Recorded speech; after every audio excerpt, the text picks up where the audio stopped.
So இது வந்து பார்த்தீங்கன்னா நியர்லி 48,800 கிட்ட இருக்குது. அப்போ அதனால நான் அதை எடுத்துக்கிட்டேன். அப்போ எனக்கு வந்து பார்த்தீங்கன்னா ரிஸ்க்கை கம்மி பண்ணுற அளவுக்கு செட்டப் போட்டால் தான் வந்து நம்ம ஓவரால் மார்க்கெட்டில் சர்வே பண்ண முடியும். நான் இங்கேயே எடுத்துட்டேன்னா இந்த வால்யூம் இம்பேலன்ஸ் நான் எடுத்துட்டேன்னா, இப்போ என் ஸ்டாப் லாஸஸ் நான் ஒரு 50 பாயிண்ட்ஸ் தான் எப்பவுமே வைக்கிறேன்னா, இங்கேயே வைக்கிற மாதிரி இருக்கும். இன்கேஸ் மார்க்கெட் இந்த இடத்துல போயிட்டு என்ட்ரி கொடுக்குதுன்னா, அப்போ என் ஸ்டாப் லாஸஸ் ஹிட் பண்ணிட்டு கீழே விழுறதுக்கான சான்சஸ் இருக்கும். அப்போ நான் ரிஸ்க்கை கம்மி பண்ணுறதுக்கு தான் மேலே போடுறேன்.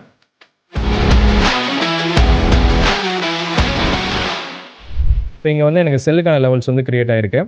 இதை பிரேக் பண்ணி மார்க்கெட் மேலே க்ளோஸ் வைக்கிறப்ப நான் பைக்கான லெவல்ஸ் வரைக்கும் டார்கெட் பண்ணுறேன். எங்கன்னா இந்த ஏரியாஸில் இருந்து மார்க்கெட் கிடைக்குதுன்னா நான் இந்த ஏரியாஸ் வரைக்கும் ஒரு பை பிளான்ஸ் போடுறேன். இப்போ ட்ரெண்டோட ஆப்போசிட்டில் நம்ம போக போகிறோம். இப்போ மார்க்கெட் வந்த ட்ரெண்டோட ஆப்போசிட்டில் நான் போக போகிறேன். அப்போ அதுக்கு வந்து மார்க்கெட் இதை பிரேக் பண்ணி ஸ்ட்ராங் க்ளோஸ் வைக்கிட்டோம். ஆல்மோஸ்ட் இந்த இடத்துல வந்து ஒரு சின்ன ரிவர்சல் கிடைக்கிறதுக்கான சான்சஸ் அதிகமாக இருக்குது. ஸோ ஒரு லாங் பொசிஷன்ஸ். அப்போ இந்த ஏரியாஸ் நம்ம வந்து ஒரு சின்ன ஸ்டாப் லாஸஸ் தான், ரொம்ப சின்ன ஸ்டாப் லாஸஸ் வச்சு ட்ரை பண்ணுறேன்.